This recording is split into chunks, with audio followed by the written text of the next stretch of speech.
Oke, sekarang silakan kalian semua membuka laptop, kemudian buka Microsoft Excel ya. Nah, kemudian silakan masukkan data di tabel pertama. Ini tadi saya sudah masukkan, di mana kolom A ini adalah data waktu, kemudian kolom B adalah data kadar plasma yang sudah rata-rata ya. Jadi di tabel buku praktikum ada kolom X itu ya, di sini dimasukkan ya. Pada jam ke 0 kadarnya 0 mikrogram per mili, pada jam 0,25 jam kadarnya 9,593, nah dan begitu seterusnya ya. Setelah kalian buat tabel seperti ini, nah sekarang kita akan mulai menentukan model kompartemen berapa dari data yang kita punya. Caranya adalah sama ya, yaitu kalian blok dulu di sini datanya. Ini sampai 12 datanya. Nah, kemudian kalian cari insert, cari scatter ya, cari yang smooth line.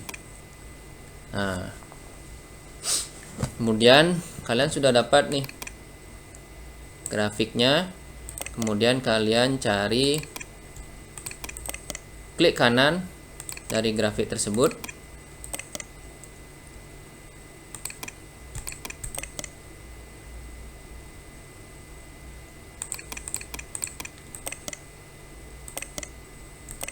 Nah, cari format axis ya. Format axis, kemudian ubah dia menjadi bentuk logaritmi skala logaritma, sehingga kita bisa melihat patahannya di sini ya. Di sini. Nah, kemudian ada slope lagi yang miring ke sini ya. Oleh karena itu, dari grafik ini kita sudah bisa menentukan ini model kompartemen berapa, yaitu model kompartemen 2 ya. Karena di sini ada fase distribusi. Nah, kemudian ada slope yang berbeda lagi dari distribusi ini, yaitu fase eliminasi ya. Oleh karena itu, data ini mengikuti model 2 kompartemen ya.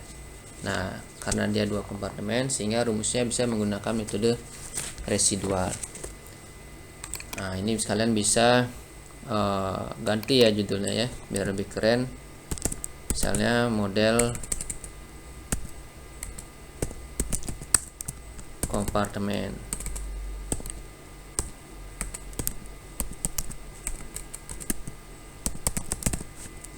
Nah, sudah dapat jawabannya model kompartemen ya. Silakan disingkirkan ke kanan.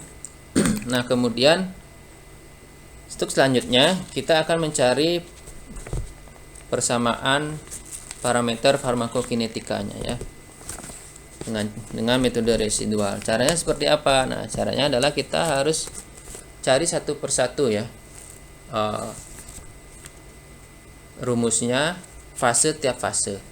Karena di oral ini dia ada 3 fase di sini ya. Ada fase absorpsi, kemudian ada fase distribusi, dan fase eliminasi. Nah, dari data di sini dapat dilihat obat sudah mengalami fase eliminasi dimulai jam ke-8 ini ya.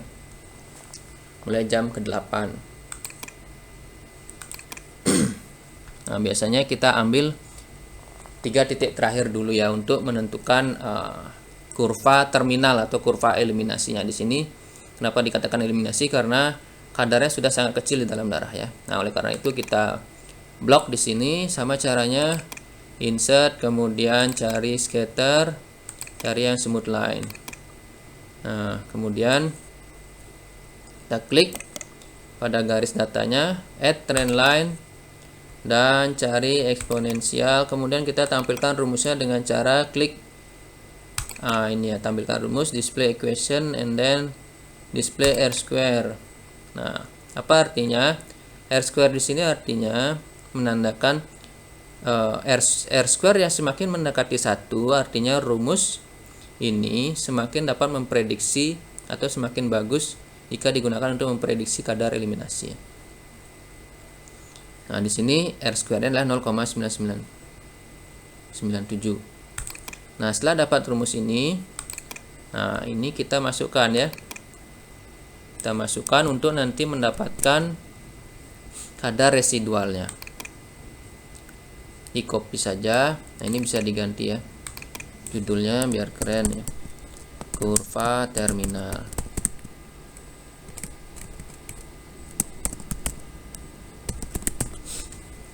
Nah, kemudian ini tadi yang sudah di copy paste rumus dari kurva terminal tersebut. Ini masukkan ke sini ya. Ini CP terminal ya.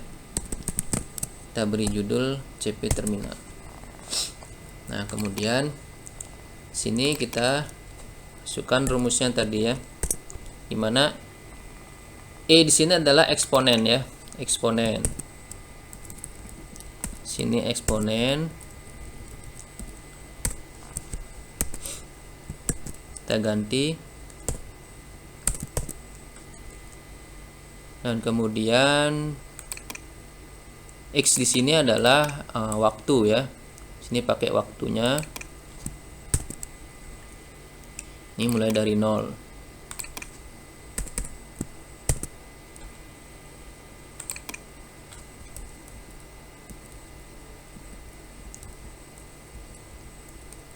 Nah, di sini kita kasih tanda kali ya. Oke. Tinggal di enter. Sebentar. Sepertinya kurang tanda kurung.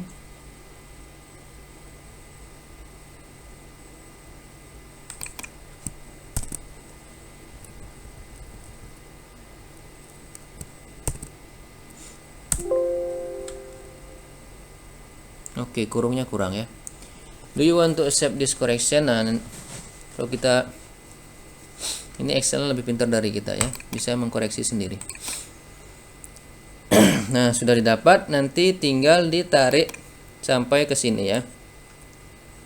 Nah, kita dapat kadar terminal namanya. Nah, kemudian dari kadar terminal ini kita bisa dibuat sebelahnya ya. Kita bisa mencari yang namanya kadar residual ya. Residual 1. Kenapa residual 1? Nah, di sini residual 1 nanti digunakan untuk mencari kadar distribusinya ya. Kemudian nanti ada juga residual kedua untuk mencari kadar absorpsinya. Nah, bagaimana mencari kadar residual? Nah, yaitu adalah ini kadar tunggal ini dikurangin dengan ini ya. Kadar dari terminal. Nah, kalian akan dapat CP residual ya. Oke, nah CP residual ini untuk apa? Nah, nanti untuk mencari kurva dari distribusi. Bagaimana caranya? Nah, kita lihat sama caranya seperti mencari kurva terminal tadi ya. Nah, sekarang kita menentukan titik mana yang akan kita ambil untuk kurva distribusi tersebut. Oke, sekarang silakan kalian buat dulu sampai CP residual ini ya. Nanti setelah itu kita akan lanjut untuk membuat CP distribusi, kemudian terakhir untuk menentukan persamaan farmakokinetikanya. Silakan dibuat dulu.